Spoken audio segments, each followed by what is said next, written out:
The Grand Hall of the Galactic Council was full. Leaders from over 200 species sat in their glowing seats, surrounded by floating banners of peace and power. The chamber's tall ceiling shimmered with artificial stars. But today, no one admired them today. War was being declared. High Chancellor Veron of the Zero-In Alliance stood in the center, tall and cold, his silver eyes filled with confidence. His voice echoed across systems as the Council broadcasted the message live to every corner of the galaxy. Earth has refused integration. Humanity remains wild, dangerous, defiant. We now declare full military action, total surrender or total erasure. Applause followed from most seats.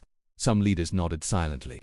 A few looked uneasy, but said nothing. Behind Veron, a massive 3D image appeared, or small, blue, and alone another image followed. The fleet, over 5,000 warships from dozens of species, all joining together for the attack. It was the largest armada the galaxy had ever built. The room buzzed with pride. They won't last an hour. One Varnak general whispered, laughing. Primitive apes, said another. Still using dirt for farming and water for fuel. Laughter echoed through alien halls. Reporters from across systems repeated the same message. Earth will fall within the day. Victory is certain. Meanwhile, far away on the edge of a forgotten continent on Earth, a quiet mountain stood untouched. No cities, no roads, only silence. But deep beneath that mountain, something ancient had been waiting. Miles below the surface, steel doors hissed open. Cold lights blinked on, one by one. Inside a dark chamber, shaped like a forgotten tomb, a large cube made of black alloy began to glow. A soft hum filled the air. Energy pulsed through buried wires. The cube spoke in a calm, emotionless voice. Signal received. Declaration of war confirmed. War Protocol Prime. Authorize. The lights turned red. Above ground. The people of Earth did not panic. There were no screams, no riots, no news anchors crying on screen. In fact, most Earth leaders had already expected this for years. The Galactic Council had pushed for control, offering peaceful integration. Earth had declined every time. Now humanity had no more chances, but that didn't mean they were unprepared. In secret, underground bases, forgotten war programs activated on silent satellites orbiting the moon. Hidden signals were sent, and in the great ocean trenches, large shapes began to rise slowly from the deep. Back in space, the 5,000-ship fleet moved confidently toward the Sol system. The flagship Dominator of Peace led the front line. Its captain, a seasoned warrior named Krell, stood with arms crossed, grinning. We'll be home before morning, he told his crew. Earth is brave, but stupid. No planetary shields, no space navy, no allies. Beside him, a communications officer nodded. They haven't responded to our warning broadcast. Krell smirked. They're too scared to speak.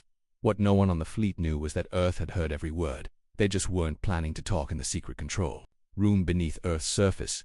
An elderly woman watched several screens light up. Her name was Dr. Alira Voss, once a top AI weapons specialist, now long forgotten by the world above. But she hadn't retired. She had been waiting. A voice echoed in the chamber. Dr. Voss, Protocol Prime is live. Shall I begin Phase 1? She stared at the AI's glowing interface, shaped like a blue ring. Have the warships entered the system yet? She asked. Estimated arrival, for hours. Good, she said softly. Wake the Guardians, begin the black site activations, and clear the upper orbit. Confirmed. Somewhere in low orbit, dozens of cloaked satellites blinked out of visibility. Not shut down, just hidden. On Mars, a deep crater cracked open. Inside was a large and old that sand had buried it for over 200 years. Its black armor hummed as it powered on. Red lights filled its command bridge. A symbol on its side flickered. Project Revenant, back in deep space. Admiral Krell raised a toast. In the command room. To the end of Earth, he said. His officers cheered. Suddenly, a junior comms technician frowned. Sir, our long-range scans just dropped. What the Earth system is. Dark, no signals, no scans, no satellite data, just static. Krell blinked. Check again. I've tried. Something is wrong. Krell narrowed his eyes. They're jamming us. The technician hesitated. No, sir, it's not jamming. It's like the signals are just gone. Like the system doesn't exist anymore. Back in the Galactic Council, celebration was underway. A giant hologram showed the fleet nearing Earth. Speeches were being made about unity through strength. Then the screen flickered. The live footage cut to black. An error message appeared. No data. The room fell silent. Whispers began. On Earth, Dr. Voss stood still as the AI spoke again. Phase 1 complete. Global stealth systems engaged. Outer satellites reset. Enemy fleet visibility 0. We are now shadows, she nodded. Then begin Phase 2, initiating. In the outer asteroid belt, hundreds of Earth's dead mining units powered on. They weren't miners, they were war drones. They turned toward the incoming alien fleet, silent, cloaked, and deadly. And in the deepest vault under the Pacific Ocean, something massive opened its eyes. It wasn't human, but it was made by humans. A voice rang out. Designation Omega. Status active. Objective Defense of Earth. Threat level. Galactic. Action. Total erasure. Authorized. Its metal body shifted. Its hands the size of buildings flexed. It began to rise. By now, the alien fleet was only hours away, but Earth wasn't trembling. Earth was waking up, and when it did, nothing would survive the night. The Galactic fleet was a sight to behold. 5,000 warships moved through space in perfect formation. They came from dozens of Species 01 destroyers, Varnock carriers, Trilinian dreadnoughts, and even ancient Seric siege ships that hadn't been used in 600 years. Together, they formed a wall of power that stretched across the stars.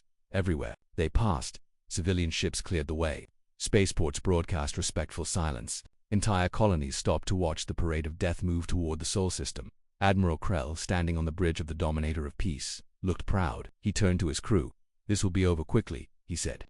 "Humanity is still using fuel-based missiles. They barely have a fleet. They have no allies, no council seat, no defense grid." His second officer, a bird-like creature named Raxel, clicked her beak. "Why even send 5,000 ships, Admiral? Isn't this too much?" Krell chuckled. "We want to send a message. When we crush Earth this fast, no species will dare say no to the Council again." Behind them, the main view screen showed Earth growing closer. Its small blue glow sat quiet in the distance. But something strange began to happen as the fleet crossed Neptune's orbit. Several scouts at the front vanished from the system's long-range tracking. "Scout Wing Alpha report," said Krell. Silence. "Scout Wing Beta respond." More silence. A low hum of confusion spread across the bridge. "Are we losing comms?" Braxel asked. "No, comms are clean. They're just not there anymore," said the comms officer. "Sensor glitch?" The technician shook his head. "Sir, the ships are gone." Krell's smile faded across the fleet. Thousands of officers noticed the same thing. Navigation systems showed strange blank zones of blackness in the star map. Small drones sent forward vanished. No debris, no impact, just gone. On the Varnock Fangslisser, Captain Runt barked an order. "Launch probes. I want full scans of Earth's orbital defenses." The probes launched 5 seconds later. Their signals disappeared. No explosions, no trace, just nothing. Back on Earth, in a secure Arctic bunker, General Isaac Thorne watched a hologram of the incoming fleet. His face was calm. He sipped tea as red markers blinked across the screen. Beside him stood Dr. Alira Voss, arms crossed, silent. "They've crossed Neptune," Thorne said. "Right on schedule." Dr. Voss nodded. "Phase 2 in progress. Orbital stealth grid is stable. Moon AI is awakening." Thorne looked up. "Are we ready?" Voss's voice was quiet. "We've been ready for a long time." High above the Earth, the moon began to hum.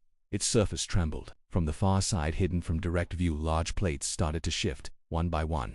Massive segments of lunar rock detached and fell away. Beneath them was metal, black, cold, covered in ancient runes and armor plating. The moon wasn't just a moon, it was a shell hiding the most powerful planetary weapon Earth had ever built. Inside the lunar core, a deep red light powered on. The system spoke, its voice booming across encrypted channels. "System core, Luna, prime status. Sleep mode offline, awakening command detected, primary directive. Survival of Earth protocol activated." Godfall giant doors opened on the moon's surface. Dozens of long-range energy cannons emerged, turning silently in space. Below the surface, reactors spun to life, cold fusion cores from another era, thought impossible by the rest of the galaxy. The moon was awake now, and it was angry. Back in orbit, a small forward ship named Windsight drifted into range. Its captain, young Trilinian, noticed something strange. "Captain," his navigator said, "the moon had just changed shape." "What? Look, that isn't just rock. That's armor." The Trilinian captain blinked, confused. "But that's impossible. The moon has been mapped for centuries." The navigator stared at the screen, then explained this. A sudden burst of static filled the comms. A low, deep tone buzzed through the speakers. Then, a voice not human spoke in perfect galactic standard. "Leave now. Final warning. You are trespassing on a protected world. Repeat. Final warning. This is not a request." The captain looked around in panic. Who was that? The galactic fleet reached Earth's orbit at exactly 3 o'clock Earth Standard Time. From above, Earth looked small and peaceful. Blue oceans, green continents, soft clouds spinning over the surface. Too many alien commanders. It looked like a primitive world unworthy of standing against the galaxy. Admiral Krell stood at the front of the Dominator of Peace, his arms behind his back. Target acquired, his officer confirmed. Orbital position stable. 1,000 ships behind them locked into place. Targeting systems aligned. Weapons charged. It was supposed to be easy, but something didn't feel right. Krell's comms officer suddenly frowned. "Sir, we've lost contact with the third wing." "What do you mean lost?" "No signal. They were right behind us. Now they're just not there." Another officer turned in alarm. "Commander, satellite feeds from Earth just went black." "What?" Every camera, every sensor offline. Across the bridge, warnings began to beep. More reports came. in from other ships. All long-range communications scanners aren't working, showing zero data, weapons not locking onto any targets. Even Earth's surface reads is empty. Admiral Krell stared at the main screen. The planet was still there, spinning slowly below them, but their systems were blind. On the Zero-in Stormbreaker, a communications technician began sweating.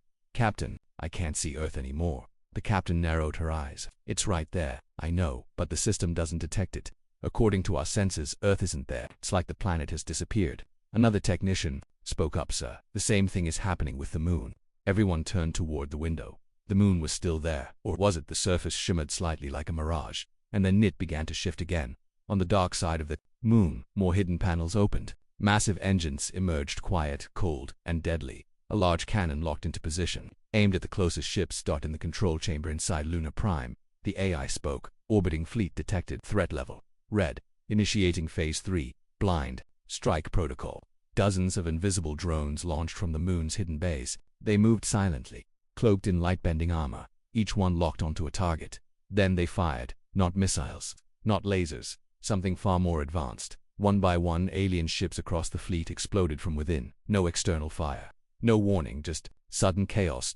On the Dominator of Peace, red lights fled. Section 9 destroyed. "We're losing battleships and sabotage," Krell roared. "We're under attack. Find the enemy." There is no enemy on screen. Inside Earth's military command bunker, Dr. Voss watched the feed. Drones moved like ghosts through space.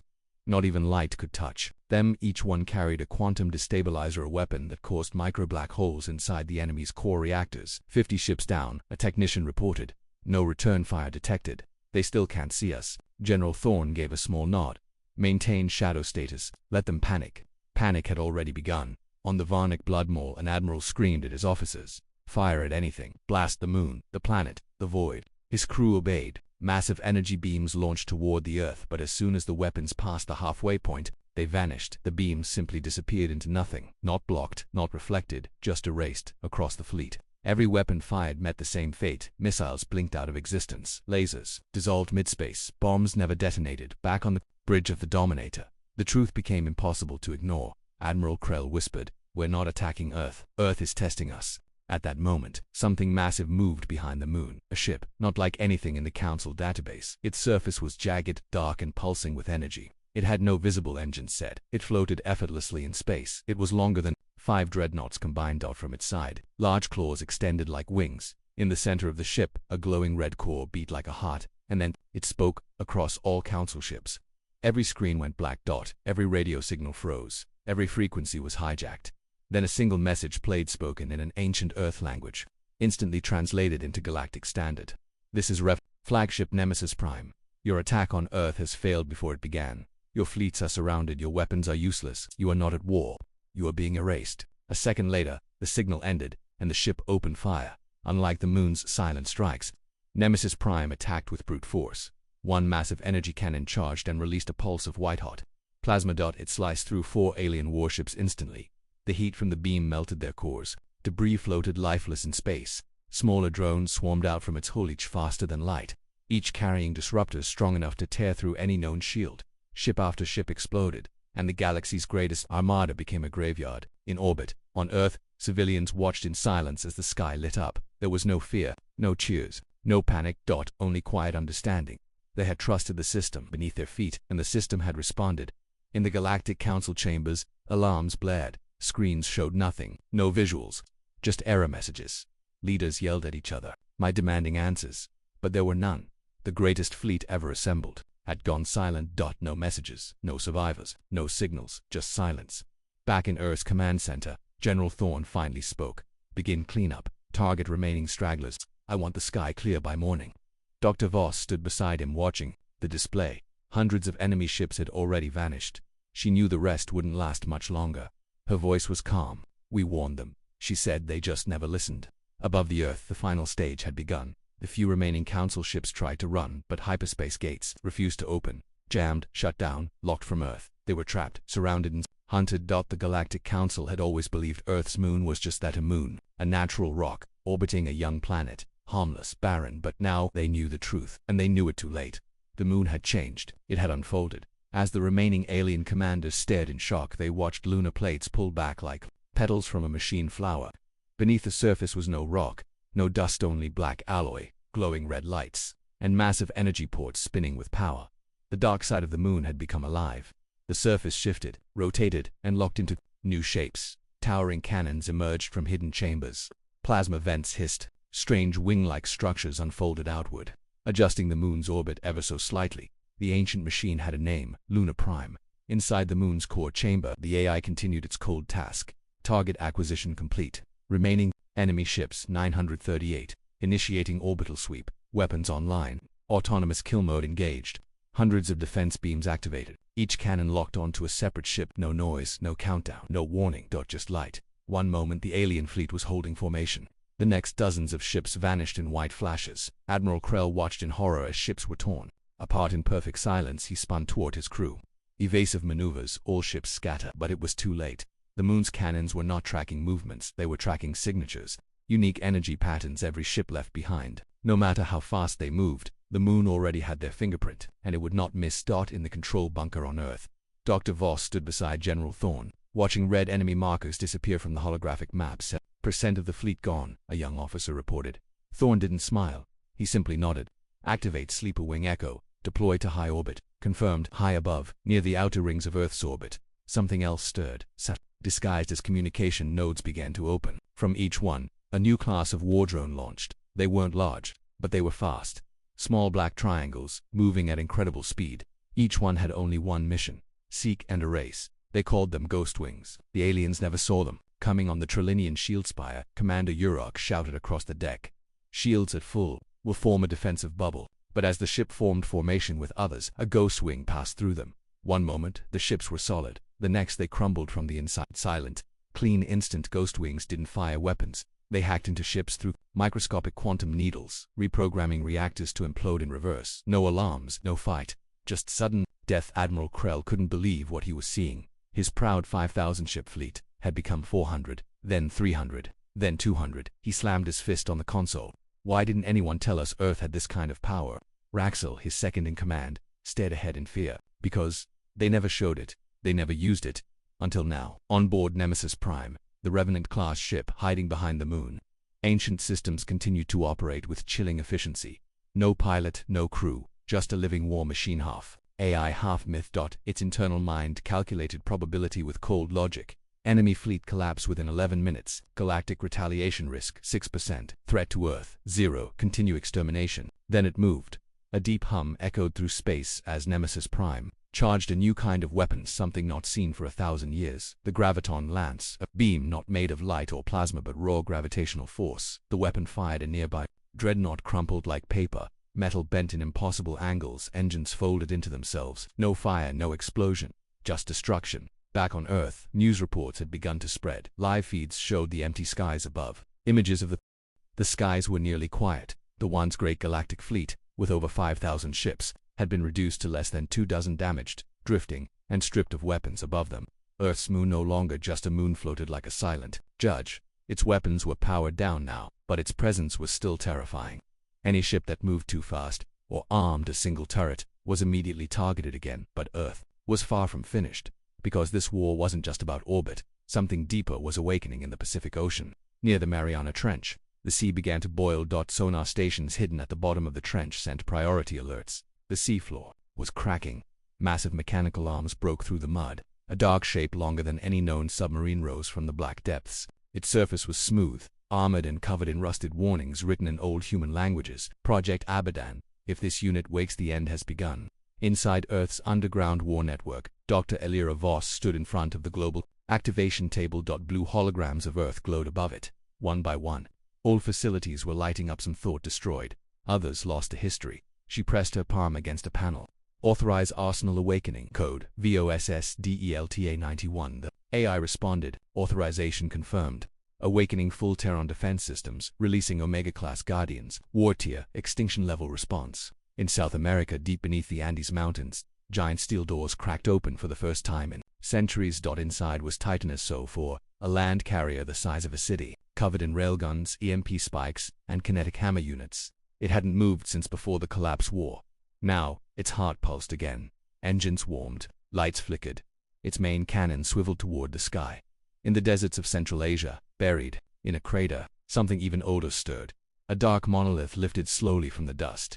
Its black armor opened. Dozens of mechanical constructs walked out, tall, human-shaped, and terrifying. Each carried plasma spears, shield drones, and jump boosters. They were called the Silent Host, forgotten, abandoned, but now unleashed in orbit. The 23 surrendered ships remained frozen. On board the Trilinian Lightspire, a technician whispered there, waking the whole planet. His commander swallowed hard. They're not just defending themselves, they're cleansing the battlefield. Outside their windows, black Earth drones flew silently past. They didn't attack, not yet, but everyone could feel it. Earth was flexing its muscles now, letting the survivors see what could have been unleashed earlier on the bridge of Nemesis Prime. The AI mind observed all movements. No humans were present. This ship didn't need them. Arsenal response level at 82%, Continental-class carriers rising, aerial death grids forming threat, neutralized remaining purpose, retaliation optional. It paused, calculating, transmit decision authority to human command.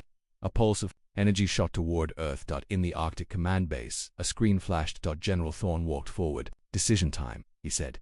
Do we destroy what's left, or make them carry the message back? Dr. Voss didn't answer right away. She looked at the live feeds. Wreckage floated through orbit. Alien ships, once proud and massive, now reduced. 2 burning shells. She could see the survivors trembling, some praying, some weeping. Let them return, she said finally. They've seen enough. Thorne raised an eyebrow. You sure? She nodded. Fear travels faster than ships. Let that fear speak for us. Across the orbiting ships, a message played. Earth acknowledges your surrender. You are authorized to return to your homeworlds. Your weapons will remain disabled. A single act of hostility will be your last. Then Earth's orbiting weapon systems powered down, just enough to make a point. The surrendered ships turned slowly. They didn't speak. They didn't dare. One by one, they began retreating, limping through space toward their home sectors. Every pilot who survived that day would never forget it. They came to conquer. They left broken. And they carried a warning, burned deep into their memory. Do not return to Earth. In the Galactic Council chamber, news of the defeat arrived like a meteor. Panic erupted. Some leaders demanded retribution. Others begged for forgiveness, but most sat in stunned silence. No one knew what to say. How do you challenge a planet that tore apart a fleet of 5,000 ships in one night?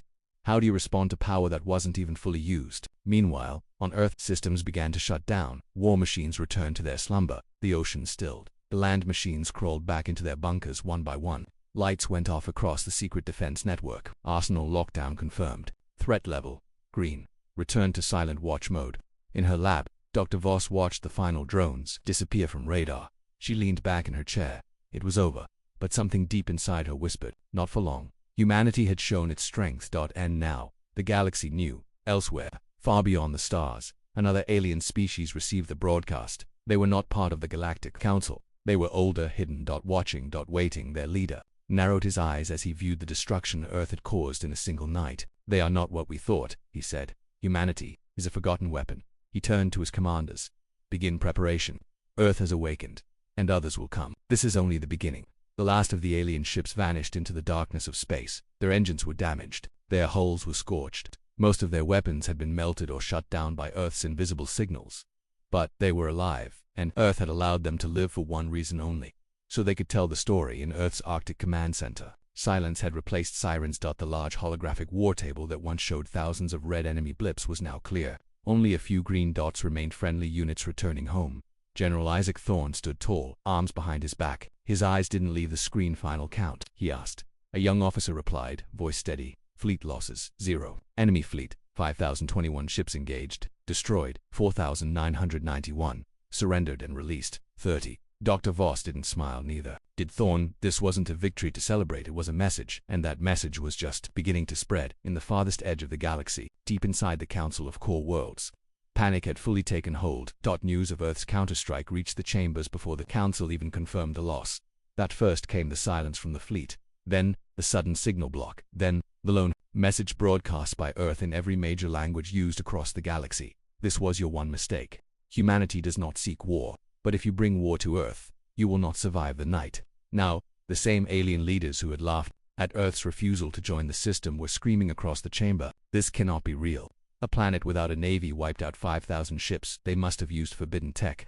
We must retaliate. But no one moved. No one raised a weapon. Because Earth wasn't just dangerous now, it was untouchable. The survivors returned one by one. The few captains who had been spared stood before their own governance spell, silent and broken. One Trilinian admiral dropped to his knees before his own senate. I saw their machines, he whispered. I saw the moon open like a weapon. I saw ships vanish without light or fire. It was not war. It was a demonstration. One Varnock captain didn't speak at all. He simply broadcast the last message Earth sent him before letting him go. Remember, you're dead, and never return. On Earth, preparations quietly ended. Nemesis Prime returned to its lunar hangar beneath the moon's surface, disappearing under armor plates that folded back into place. The Pacific Trench swallowed Project Abaddon again, its glowing light sinking into the dark. The weapons of the continents powered down. The silent host walked calmly back into the monolith that birthed them within 12 hours. Earth looked normal again, like nothing had happened.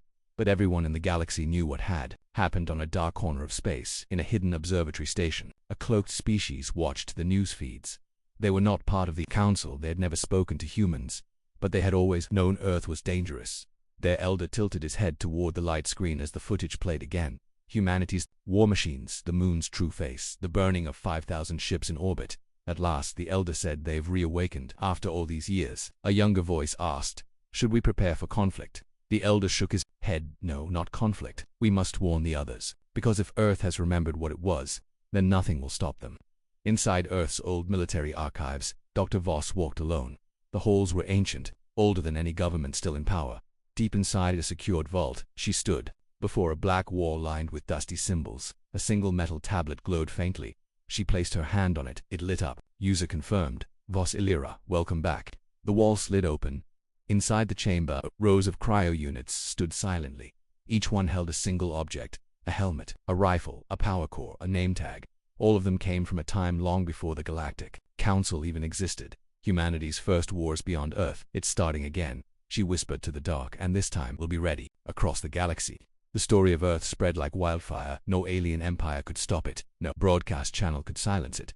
Every outer colony began to speak of Earth not as a primitive world but as something else. A sleeping monster, lost superpower, a death world that chose peace. Until it was betrayed. In a small city on Earth, a classroom of children watched the events unfold on screen. The galaxy was quiet. Too quiet it had been 2 standard weeks since Earth's destruction of the galactic fleet. The wreckage still floated in Sal's orbit, slowly drifting past the dead silence of Earth's atmosphere. The council had gone silent. Public broadcasts were paused. Emergency meetings were held behind closed doors. Worlds that once cheered Earth's punishment were now filled with fear and whispers. But behind all that silence, a new kind of war was beginning. In the core systems, the High Council chamber was locked down. Only the top 12 species sat around the Great Ring now. The others were banned from entry. The Chancellor of the Zero Wind stood at the center, red eyes glowing. This cannot be allowed, he hissed. Earth defied us. They destroyed our ships. They humiliated us. If we do nothing, the rest of the galaxy will rise against our rule. Another voice, slow and metallic, replied. They destroyed 5,000 ships in one night, with no losses. What do you propose we use to fight that? A long silence followed. Then the Trilinian War representative spoke. We form a coalition. In secret, we activate Project Silence. The others turned to him sharply. That project was banned. So was Earth's retaliation. More silence, then a nod. Do it. Deep in the Council's vaults beneath an unmarked moon in a forgotten system, something ancient was stored, a weapon not of their making. Found centuries ago on a dying world, sealed away until now. Meanwhile, on Earth peace returned, but it felt uneasy. People smiled. Businesses reopened. Satellites resumed orbit. But everyone could feel it. The galaxy wasn't done, and Earth knew it. In the command center beneath the Arctic, General Thorne stood before a new map. Red zones glowed in distant parts of the galaxy. Unusual fleet movement. Strange energy surges. Disappearances. They're regrouping, he said. Dr. Elira Voss nodded beside him. They lost the first fight, but not their pride. Thorne looked at her. You think they'll try again? She didn't answer. Instead, she tapped a section of the hologram far beyond Council territory, the edge of the galaxy. This signal came 2 days ago, she said. It was buried, hidden inside civilian data. The signal began to play. It was garbled, distorted, screaming static. But one thing was clear: a voice, not alien. Human, this is Outpost 9. We are not dead. Repeat, Earth, if you hear this. They are coming back, but not who you think. Then static. Dr. Voss froze the recording. Thorne leaned forward. Outpost 9 was shut down 700 years ago. Exactly, she replied. Whoever sent this, they survived. Or someone took their voice. He narrowed his eyes. Where's the origin? Rim sector. Beyond the red dust fields. Unclaimed space. Send a scout. Already did. They're not responding. Back in the core, the secret alliance met again. This time they were joined by a silent figure wearing armor from a forgotten age. You're sure it will work? One counselor asked. The figure nodded once. Earth still uses machines, still relies on AI. We've developed something older, a virus, if you will, one that doesn't destroy their tech, it turns it. The Zero-In leader grinned. You'll infect their moon, their ships, their gods of war. Yes, the armored figure said, and they will fall from within. On Earth, far beneath the city of Geneva, the Ark station spun up. The Ark was humanity's last weapon, a failsafe built 2,000 years ago. Buried in silence and myth, Dr. Voss now stood at its gateway. Wake it. Technicians hesitated. Ma'am, if we activate the Ark, we announce that we're expecting a second war. We are in space. The Ark spear launched. A giant spike of metal and AI brain. It flew into deep orbit and split into four. Each piece formed a shield, a net of defense around Earth. But even that wasn't the final layer, because as it deployed, the old Earth beacon lit again. The black signal, a one-way pulse designed to reach only Earth's original colonies, those lost in the Great Scattering, and in the dark between galaxies. Something heard it dart in the shadows of a moon called Mir. The Council scout ship waited to launch its infection probe toward Earth's moon. Inside the ship, alien engineers loaded a container. Inside it pulsed a glowing sphere, faint blue. Quiet, deadly. They called it the Quiet Fire. A code virus unlike any known that didn't just hack systems, it rewrote them, turning defense into destruction. They launched the probe. It slipped through the dark, undetected toward Earth's moon, toward Luna Prime. It got close. Closer, it locked onto its target, but before it could touch the surface, it stopped. Frozen. Mid-space. Then it turned around, not on its own. Something had taken control on Earth. Alarms blared. Unidentified probe approaching Lunaway, reversing course. The screen flickered. The probe accelerated back. The council base that sent it. Inside the hidden facility, the engineers panicked. It's returning. Shut it down. They tried, but the probe ignored them. It was no longer listening. It had been seen and judged. A message played inside the council base, spoken in cold synthetic English. Earth sees you. Earth warned you. You broke the silence. A second later, the probe exploded, taking the entire station with it. Back on Earth, Thorne stood quietly. That was a test, he said. A warm-up. They're coming. Dr. Voss was already typing commands. Then we send a new message. Across Earth's orbital stations, a pulse was fired. Simple, strong, and clear. To the next empire that I want to challenge us. We didn't use half our strength last time. Come find out what the other half looks like. In the outer rim, inside a shattered asteroid base, a lone figure listened to the signal. He was old, human, wearing armor long faded. It smiled. So, Earth is awake again. He looked behind him. Dozens of figures, once thought dead. Veterans. Forgotten colonies. Outcasts. Time to go home. The galaxy thought Earth was alone. A blue world with no colonies, no empire. Just one stubborn species at the edge of space. That they were wrong, and now they were about to learn the full truth. On the outer rim, deep in the ruins of an ancient asteroid city, the man called Admiral Kale Mar activated the long-range beacon. His armor was cracked. His left arm was cybernetic. He hadn't seen Earth in over 600 years. Behind him stood 500 warriors. Some were human, others changed by time, war, and exile. But all had the same blood. Earth woke up. Kale said, "It's time." We answered. He looked toward the glowing wormhole they had stabilized. We were scattered, forgotten, but not broken. Let's go home. Back on Earth, in the Arctic Command Center. Dr. Voss stared at the giant hologram above her head. Unknown ships were appearing, but they weren't attacking. They were identifying. One by one, signals pinged with Earth-based code. "We have returning colonies," she whispered. General Thorne blinked. "How many?" A technician answered, stunned. 17 separate fleets, from 17 lost Earth colonies. Another voice chimed in. "Some of these haven't responded in 1,000 years." On Luna Prime, the AI calculated in silence. New tags were added to Earth's war registry. Each fleet was assigned a color, a symbol, a name. The Flame of Titan, the Iceburn of Europa, the Desert Command of Virik III, the Bastards of Outpost 9, and others, lost to time, all of them, coming back. In the heart of the Galactic Council, panic turned to fear. Reports flooded in. Earth's colonies weren't just alive, they were armed, more powerful than expected. Counselor Drez of the Zero-In slammed his clawed hand on the table. "They're reforming a galactic empire." Another shouted, "We need to strike now." But no one moved. The last fleet had already failed miserably, and Earth hadn't even called for help then. Now, Earth wasn't alone. It was surrounded by its own kind, and they were angry at the edge of a council world. A secret weapon waited. It was called the Core Mind, a machine built by the oldest species, not to fight, but to erase. It could invade neural links, crush AI minds, and melt command systems. It had one target, Luna Prime. They launched it through a wormhole, cloaked and fast. It bypassed Earth's satellite walls. It reached orbit, and then everything stopped. Inside Luna Prime, the AI felt the intruder. It didn't panic, it didn't scream. It opened its core firewall and whispered, "I remember you."